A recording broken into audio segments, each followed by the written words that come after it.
It's time for Ask Mike Mondays. Mike answers one listener's question every week. Here's Michael Becker and Paul Peebles. Welcome to Ask Mike Mondays. I'm your host, Paul Peebles, National Underwriter for Old Capital. And joining me today is, well, the man himself in his own podcast, Mr. Michael Becker. Oh, thanks for having me again, Paul. Mr. Michael Becker, as you know, we call him the governor of the great state of Texas because he owns so much real estate here in Texas that he can change the vote with all your tenants. Is that possible that you can put notices on everybody's door and say, vote for the great Mr. Michael Becker, governor? I don't know if we're going to even attempt that. So I don't think politics should be in my future. It seems a little more risky business than what we do. So Mr. Michael Becker, who owns, I don't know. We have about 5,800 units today and done about 8,000 units in about 6 years. So been busy boys. So be like Mike. So Mike has a great perspective on what this multifamily business is all about. He has gone from being a banker that he was lending out money to being an operator of multifamily properties. So going from a loaner to an owner, he's a guy who has a great perspective, and we appreciate Mike being in the podcast. But before we get going, I do want you to remember we're getting close to the end of the Old Capital Multifamily Conference at House of Blues this year. House of Blues, Coach Lou Holtz. Coach Lou Holtz will be our guest speaker. And everybody says, well, what is football coach doing at a multifamily conference? That's a good question. So let me tell you. So what is he doing there, Paul? so the answer is that I think there's similarities and ties to what a coach is on the sidelines. He has to call the plays. He's not the guy who's throwing the football. He's not the guy who's catching the football. He's not the guy that's doing everything on the football field. That's almost like a KP or a sponsor in the deal. The KP or sponsor is really not collecting the rents. They're not fixing the plumbing. They're not collecting the checks. They are directing the team. And so we saw a lot of parallels between a coach on the sidelines, a successful coach on the sidelines, and you as a KP learning how to do multifamily and the steps that you have to do to be successful on the team, your team. So we'd love for you to come to the Old Capital Conference on October 24th, 25th in Dallas, Texas. This is not a regional conference. This is a national conference. This is the one that everybody goes to once a year. We had Roger Staubach last year. We had Rob O'Neill the year before. We bring great speakers in all across the spectrum of multifamily. We want you to be there. It's probably about a day and a half conference to network with lots of people. So this is really the conference to go to. Again, oldcapitalpodcast.com. We'd love to see you there. So in the Ask Mike Monday question of the week, Mike, for an LP passive investor new to the multifamily investing, how long would you suggest it takes to become educated, prepared, and confident to become a sponsor / GP with having successful mentors? Mike? All right. Well, I mean, it depends. I think a lot of it kind of depends on your professional background and your stage in life and things along those lines. But I mean, I would imagine if you guys get into it, get motivated, go to a bunch of the meetings and the events, and you really kind of dive in, take it pretty seriously, kind of like a second job, essentially. I've seen a lot of people get in a position within 6 months or so, 6 to 12 months to be in a position to have a pretty good baseline education and see enough stuff where they're confident enough to go out and start trying to put deals together.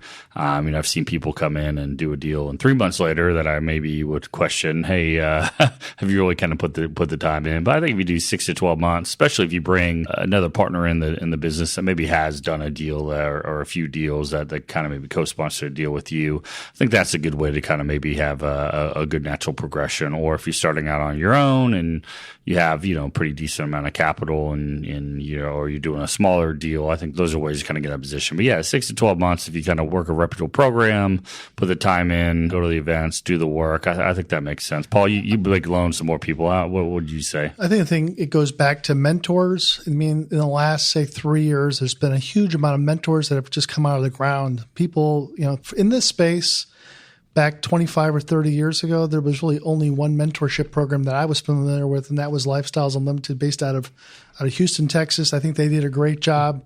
They were very straightforward in their business, their education mentoring groups. A lot of people listened to them, and it had done real well. Back about 5 or 6 years ago, Brad Sumrock, who used to work with Lifestyles Unlimited, kind of spun off, and he's done a wonderful job about training people. And he's had a hugely successful program too, and he's a called upon sponsor, a mentor to helping people become successful in multifamily. He's an engineer, thinks as an engineer, and he does things kind of on a checklist mentality. But in the last, say, 2 years or so, we've had a lot of people that were flipping houses, and now they're given advice on how to do it. Now, they may only have one deal, they may have 2 deals underneath their belt, but they are now the pseudo expert on multifamily, trying to give you advice on what to do. Again, I'm a little bit biased with Brad Sumrock and Lifestyles because we've done a lot of business with those groups. I trust what they say, and I'm not saying I don't trust with the other mentor groups out there, but I think you have to kind of do some due diligence when you're not only doing due diligence on multifamily properties, finding out a little bit about who your mentor is, what their experience level is. Are they just rah-rah people looking for you to invest in their transaction, or are they actually trying to teach you? Are they going to, maybe sponsor your deal? If you put money into their deal, will they turn around and sponsor one of your deals? What is the give and take? What is the expectations about getting into these transactions? So really get to know your mentor, find out what their success is, talk to other people that are in their program and what they're charging and what do you get out of it. And so talk with the successful people, and also try to talk with the people that were not so successful about figuring out what's going on. Mike, anything else? No, yep. I mean, it's not everyone's created equal. I think one of the things I've been kind of talking about here lately is we've been defying gravity for a long period of time. I think gravity's setting in the marketplace. You can't just buy any deal and it's going to go up. And I think a lot of people that have been investing in the last 4 to 5 years in particular, have been used to getting putting 100,000 in and that becoming 200,000 by being a passive investor in 2 years, 3 years. And those are unbelievable returns, but I just don't see that being, the norm going forward. I think at this point, you need to make sure that execution is going to matter, because cap rates aren't going to keep compressing on you to come bail out mistakes you make along the way. So making sure, you're doing your part, getting educated, and, taking money from other people is a big responsibility. You need to take that seriously and have more care with other people's money than you even would with your own. So I think it's great that listener asked that question and is concerned enough that they want to make sure they're getting the relevant education and experience before they start taking other people's money in. Second question that came out for that same person is, what is the financial differences / benefits of being a sponsor versus a passive investor? Again, what are the financial differences / benefits of being a sponsor versus a passive investor? Thanks again, Mike and Paul. Love your show. Looking forward to the October. It's pretty simple. I mean, if you're a passive investor, your time is limited to the amount it takes to, kind of review the investment opportunity, fill the paperwork out, wire your money in, and then as a sponsor, you got to do all the work, right? You got to source the deal, get it tied up, put the transaction together, do the diligence, put the paperwork together, raise all the capital, sign on the loan, then once it closes, you got to operate it. So the sponsors should make more money because they're the ones, doing all the work, and then have a bunch of upfront risk capital along the way as they're what do you mean by deals. That when you say risk capital? I mean, when you guys buy a property, do you put the hat around to get all the money from limited partners up front to put in for the earnest money and the third parties? I mean, yeah, when you put these deals together as a sponsor, typically, at least the way we do it, most people I know it, we're doing deal specific raises. So we're not doing blind pools where you kind of have a fund where you raise ahead of time. We get a deal tied up and then we go out and raise money.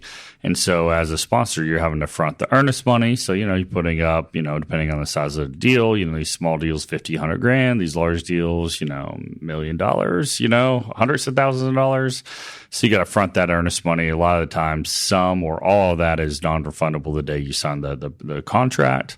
on top of that, you got your lender application, you got to get a survey, you got to pay your lawyer, you got to pay your inspection people. So these things, add up as you're doing these larger scale deals. So then if you're spending, some of the money along the way and the deal doesn't make, can't raise the money, can't get the loans, you find out something bad on the inspection, whatever it is, it's your money as a sponsor that you lose. It's not your passive investor's money. So, there's that level of risk that you need to make sure you go through and you get compensated for. Plus just the time. It's not just the time of putting all that stuff together on that one transaction. It's the time that the 40 properties you looked at to get to the one that you kind of spent. And, you work, this business as what I do for a living, 99% of what I do, I work for free. And then, so you make nothing. And all of a sudden when you do a deal, you can get compensated nicely. But, there's a whole lot of working for free along the way until you get to that payday. So, typically the splits, the compensations typically kind of range around an acquisition fee, typically some sort of ongoing asset management fee. It's typically a split of equity where, it's disproportionate, where the sponsor gets a percentage of the equity just for being the sponsor, or what we would call sweat equity, just for doing the work. And then the passive keeps the bulk of it, but the sponsor gets some of it.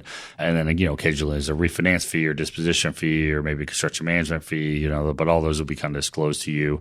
And that's kind of where it is. So it's certainly more financially lucrative to be the sponsor in the deal, but there's a whole lot of work and a whole lot of risk that goes along with that the passive doesn't bear. So I'm both, right? I'm both the active investor, then I'm a passive investor in other deals. I like oil and gas deals and a few other real estate deals, and I like it both, But honestly, the check I get for the passive deals I do, I find is more satisfying in a lot of ways, Paul, because I don't have to do any of the work, and all the checks I get on the deals that we own, I have some level of work in each one of those deals every single month. So I think both are great. It's really got to be self-aware. Do you want to quit your job or take all your free time on the side as you're starting out to be the lead in the deal? Or do you simply like what you do for a living? You make a good income and just trying to get a better rate of return by being a passive investor? How about, you're a former banker. So you've worn the hat before. What do you think about deal sponsors or general partners that don't put any money of their own into these transactions, and at what period of time can you avoid putting money into the transaction? It always amazes me that people get away without putting money in these deals, but inevitably you see that from time to time. But if you don't have your actual own money in these deals, and it's crazy, I wouldn't want to invest alongside of you because you don't have any real risk capital to go alongside. Yeah, but they're going to say, mine. I'm going to put my promote in the deal. I'm going to put my effort into the deal, and that's why I want to get compensated on the deal. And there's just a legitimate part to that, right? Because the sponsor's going to sign the carve out on the loan or sign the guarantee on the loan. The sponsor's got all their time, and I get that. But if they don't actually have actual cash in the deals, I said this, right? We've been defying gravity for a long time, and if you're investing with people that don't have any money and sponsors that don't have any money, when the inevitable problem comes, usually I heard it said once that, any problem you can write a check to solve isn't really a problem, right? So if you're investing along with people that have some financial means and some resources and sponsors, they can come in and write that check if there is a slow month or there's an unexpected, repair that you have to do on these deals, because these things come up, right? And then if you're going to get in and out of this deal in 2 years, it's not a big deal. But if you're in this deal for 5 or 7 years, these things are more likely to occur in your ownership period. And if your sponsor doesn't have the money, he's got to go to somebody else, or you guys got a problem. So, that's something I would take seriously when you're vetting a potential lead in your deal. If they don't have any money, they don't have $100,000 to throw in their own deal, when they hit that inevitable bump in the road, it could be a lot more critical to the life and safety of that deal versus if you were somebody that's a little bit well-heeled or has a little bit more experience. So if you're a limited partner, it's a legitimate question to ask the sponsor of how much of your own money is in this deal and how is that broken out? Does it show up in the PPM, or do you have to ask the sponsor on that deal? Yep. Yeah. Definitely. Oh, sorry. That was I thought it was a rhetorical question, but yours is a real question. Yeah, no. Usually that should be disclosed. And our private placement memorandum, I'm sure everyone does it slightly different. It's put in like, that we're going to put in a minimum of X, right? That, hey, the equity raise is 10 million and the sponsor's putting in 500,000 or a million or whatever the amount is. And that's kind of the minimum that we tend to put in the deals, but usually if sponsors putting, depending on the size of the deal, I mean, if the raise gets super large, I mean, it's hard to put a really large percentage in, but if they could put in, 5% of the cash required to do the deal, that's probably a material amount of money, enough to know that they're not only just doing this for fees, they actually have, material cash in these deals that they would lose if the deal goes away. Because if if they don't have any actual equity in the deal, cash in the deal, hard cash in the deal, and they get paid a big fee on the front end and the deal goes sideways, the sponsor's going to keep the fee. And, if they're a less reputable person, maybe they're just doing it for the fee and, because they gotta pay their rent that month. So they need to do a deal to keep the lights on. I understand it. So some great information on that, Michael. We appreciate that. If somebody wanted to get more information about what the heck you guys do over at SPI, what's the best way they can get in contact? And again, maybe you define what the heck SPI does. Yeah, so the easiest way to first find out about us is go to our company's website, which is www.spiadvisory.com. It's SPI like spy. Advisory.com. There's a contact us form. Fill that out. I'm always happy to have the 10 to 15 minute call with listeners on the podcast. The main focus of our company, really what I need to get more focus on, Paul, is trying to find high quality deals that we go out and raise capital from in syndication style. And that's kind of really what the primary focus. The second thing that we do is we'll do some advisory services where if you have $5 million or more of capital wanting to put into a deal, typically you have a 1031 and you live in California, you want to come to Texas, but you don't know anybody or don't have access to deals. We've helped people for a fee kind of get home on those, and we've done a handful of those here lately. Yeah, but it's at the can you give me one example? Yeah, but that's at the unfortunately the expense of finding your own deals to syndicate. So I know I have a lot of my investors banging on my door to do a deal, and sure. So it's the hard balancing act. But yeah, there's numerous deals we've done right now where we're wrapping up a deal that the downlist closed, and we just got an escrow on the up leg where they owned my partner Sean helped them right as we're starting a company buy a deal in suburban Dallas. And I swear to God, Paul, it was like 2013, early 2013, late 2012 when they bought the deal, and they have like a 7x multiple in the deal. It was like $2 million into they already cashed all their money out, and they put like 12 in the accommodator. And we're going to go buy a 2017 brand new deal and, very good part of Dallas. And so they're going to go from, 1970s kind of dumpy, crappy deal. They've, like 7x their money, and then we're going to put them in a brand new deal straight from the developer, which, the risk profile is just, amazing to go from that to what they're going to get in a 6-year span is just unbelievable. So that's, some of the stories we do, but a lot of them are, I had a small property in California or, the Northeast, and I want to get out of the rent control. I want to get out of the big government, overbearing, debt-laden coastal markets and come to, Texas, because Texas is still sane, and, help me get the hell out of the communist, the People's Republic of California, and come to Texas. And that's a lot of it, so we're pretty well adept at doing that. So again, one more time, what's that email address? Just go to spiadvisory.com, fill the contact us form. I'm always happy to have a 10 to 15 minute telephone call with people I meet off of a podcast.